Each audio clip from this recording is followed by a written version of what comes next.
So everyone, congratulations on There's No Such Thing as Vampires. Guys, this goes for the writers and the filmmaker. What were some of the inspirations towards There's No Such Thing as Vampires? Because I got a very heavy Hammer horror film inspirations to this movie when I was watching it. Logan? Actually, Aric, you take it. I always take this question. Yeah, I mean, we're a huge fan of Hammer films, a huge fan, especially the ones that kind of play with themes a little bit. The Vampire Lovers, vampires from the early 70s, all of the Hammer films, Horror of Dracula, all of those were influences. You're the first reviewer actually that kind of brought up Hammer horror, which is interesting because that really was a huge influence on us making the film. Yeah, and I especially got their like 50s and 60s Hammer horror films as like a vibe for this, where it was just kind of that midnight pulp, Christopher Lee kind of Daughters of Darkness and everything of that nature. That's what I picked up on There's No Such Thing as Vampires. And Maria and the cast, this goes out to you as well.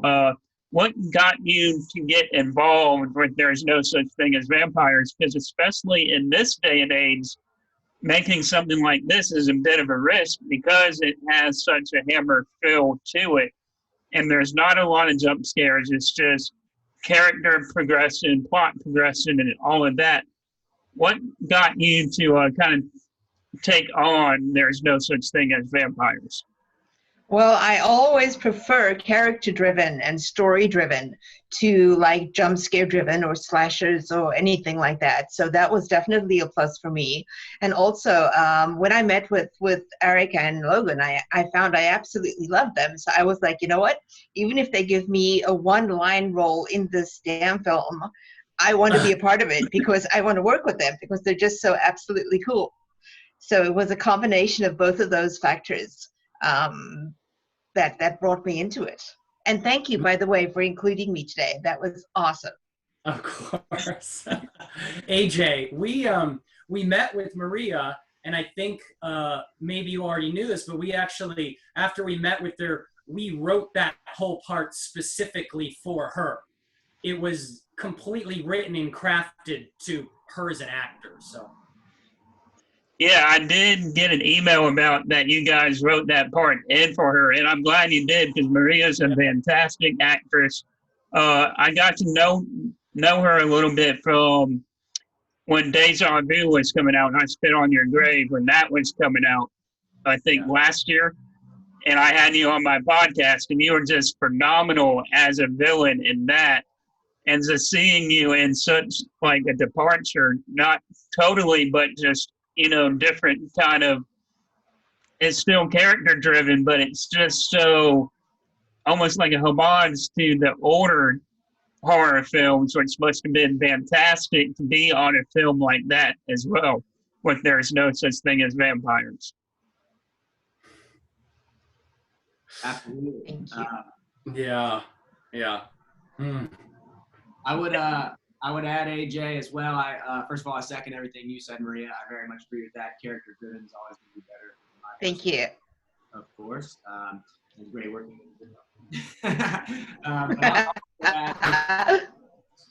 I would also add just the speed of the film. And in a lot of the types of films that you're talking about right now, I feel like they very much follow a traditional three-act structure and take time to build up the villain before you follow him. And ultimately, you know exactly what's going to happen. Whereas in this film, you just punch right in, right off the get-go, and things start off in the whirl. And I think that immediately sets the tone for just actually wanting to see the vampire more, as opposed to, I know I'm going to wait until page 55 for any image of any kind. And so I think the speed of this film just really is a whole different genre.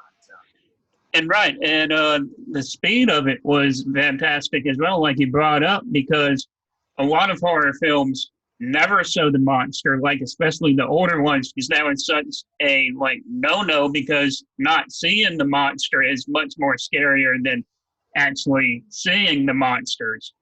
And like, I think only one of the main films that was mainstream that pulled it off while showing the monsters while being really terrifying was A Quiet Place. To me, that's the only one that really pulled that off, showing the monster in the film while being just as terrifying as another film that's not showing the monster on screen, like, you know, how they did so many times in the 60s and the 70s.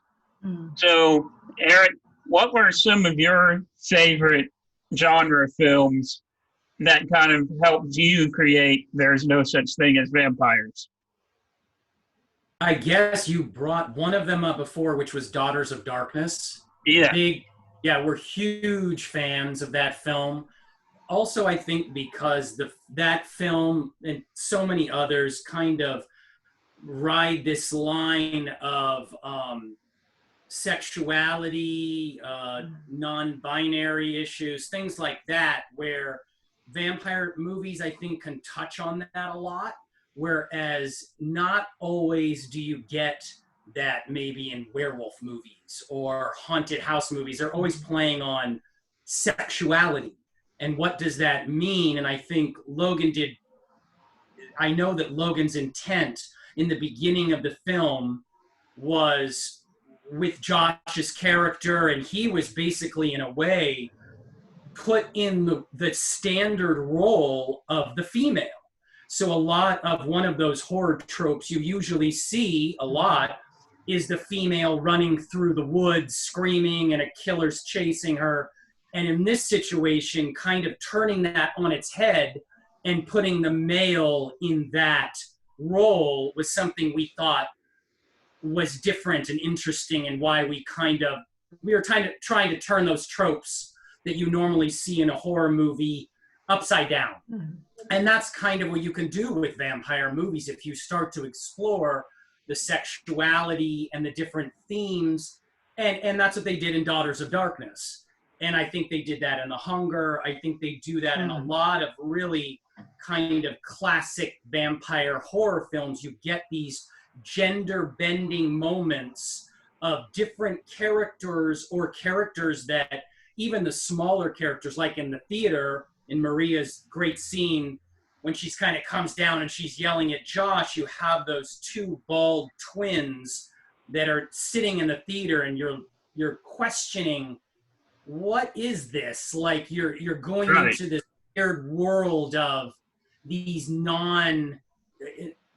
all these different gender roles that you're trying to touch on and kind of play with, I think. And Aric and Logan, this goes out to you two as well. How long or when was it that got you, like, kind of, you knew you wanted to go into filmmaking and the film business? And what kind of steps did you take to help pursue that career? Logan? I don't know, because I think the term film business is a bit of an oxymoron. Yeah, right. And especially an independent film. You make it because you're passionate about it. You generally make it because there's never any money. You know, you make it because you just want to see that thing made. I started shooting when I was 11 and a half years old, almost 12. So I got my first camera, started on film, started with Super 8, 16, and then, you know, over from digital. And so I've just always done it. I've done that all my life. So it's just what I do. You know, film industry, especially for independent movies, is kind of a very small and shrunken thing, very far in the distance. Yeah, it's very niche in the independent world, as I've come to know it over the past 2 years covering film. Oh, sure. The movies you're seeing at festivals, they're made for very little money. They're made by people whose heart, they just want to make the film. Sometimes what I see at the festivals, which all these wonderful movies that are made, literally no one's getting paid on those films. We probably had a bigger budget on ours, but sometimes they're held to the level of a Marvel movie when critiqued, but yet, you know, they're not making any money when they come out. Understand, they made these movies, they're not making anything. I've seen the other end many times, and I know how little, if nothing, they're making. So when these performers put it out there, I think in the 90s when we were making independent movies, especially from the critical and audience standpoint, they sort of said, oh, this is an independent movie. We should rate it on the scale of being independent. And today it's gotten a little more blurred. I think because the cameras have gotten better, the acting is really, really sharp now, and people have gotten very good at their craft. So that's an interesting thing. But yeah, no, film business, you know.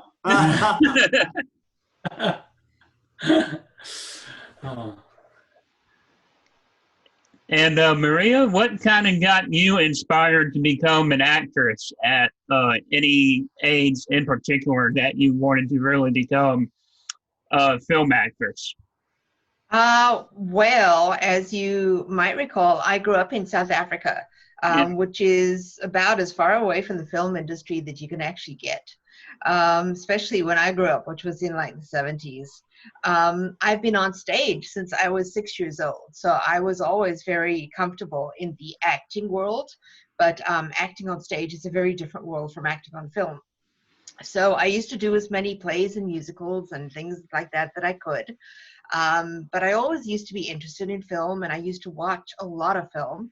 And I would watch literally some of the greatest actresses of that time, Jane Fonda, Jodie Foster, Kathleen Turner, Sigourney Weaver. I used to watch them and think, if I only had the chance, I could maybe do that too, you know? But of course, I didn't have any opportunity in South Africa. 1975 or whatever it was. But when I came out to Los Angeles, I was like, well, you're now like in the place where the films are made. So you said you could do this. So I challenge you to try and do this. And that's when I started learning how different acting for film was from acting for stage, and trying to master that and going out on auditions and eventually finding my way and finding my groove and finding out what made me book things, and just took off from there basically. And this question is for everybody. How does it feel to kind of get, there's no such thing as vampires, into a festival like FrightFest and have all this reception that you guys are having? Josh, you answer. Yeah, Josh. And how does it feel? Yeah, how does it feel to have this reception at any festivals that you guys are playing at? I say it feels darn good. I think it should be echoed from everybody here. That's a great question, man. It feels awesome, you know? Kind of like Logan alluded to, when you're working in independent film, you're never going to have $100 million like the Avengers or whatever you want to say. So to watch something that's more of your pride and your baby really succeed just from grit and sheer hard work from everybody involved, it's pretty awesome, man. We all expected to get good things because it's good. But the reviews and just the overall critical analysis has really blown us away. So everybody's really excited about what's next for this possible. All right, that goes for everybody on that answer. Yeah, yeah, it feels good. It's AJ. It's it's in the audience is actually it's wonderful that when we make a movie. Come on, it's a vampire chasing two kids. It's a matinee film. It's you see there's a little Mad Max and there's a little Terminator and there's a little Hammer and there's and I think much like how what they did with Raiders of the Lost Ark, they harkened back 40 years to say, well, we're not going to do a repeat of those movies from the 30s. We're going to use it as a launching pad for a new storytelling.